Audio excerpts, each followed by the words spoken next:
Hello guys, shout out guys. Paki-subscribe na lang guys sa ating YouTube channel guys. Huwag niyong kalimutan pag dumaan yung video ko guys. Ngayon guys, may nabili tayo na radyo sa magbabakal. Yan guys, parang baliktad siya pero hindi. Ito yung nasa itaas kasi ito. Ito yung nasa ilalim. Parang baliktad.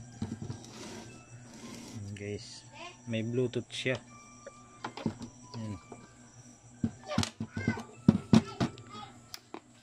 Gumagana pa guys, pero wala siyang FM. Wala siyang FM guys, at wala siyang kahit konting naka na siya, naka FM na. Pero pag dinalagay sa Bluetooth guys, Bluetooth mode, meron siyang Bluetooth guys. Yung FM lang talaga yung nawala dyan. So guys, buksan natin at hindi ko na lang ipapakita guys yung video natin guys, kasi pag linagay dyan sa FM na yan, dapat meron siyang haganas ba, parang katulad ba sa FM na meron siyang reaction. Wala pag ibinutot mo meron Bluetooth mode. Meron guys. So guys, buksan muna natin. At ito na pala guys, ang liit lang yung niya, yung board nya.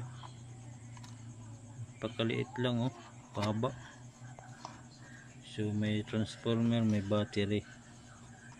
Ito yung speaker nya guys. Speaker nya 4 ohms,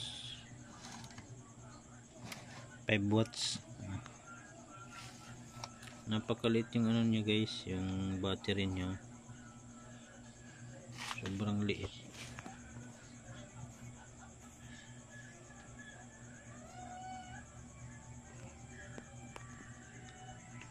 Sobrang liit talaga.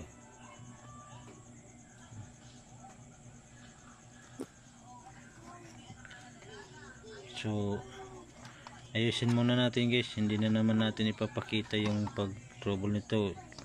So kikwentuhan ko na lang kayo guys kung paano. Ito na pala yung ilalim nya guys. Ito yung IC nya guys na maliit yan.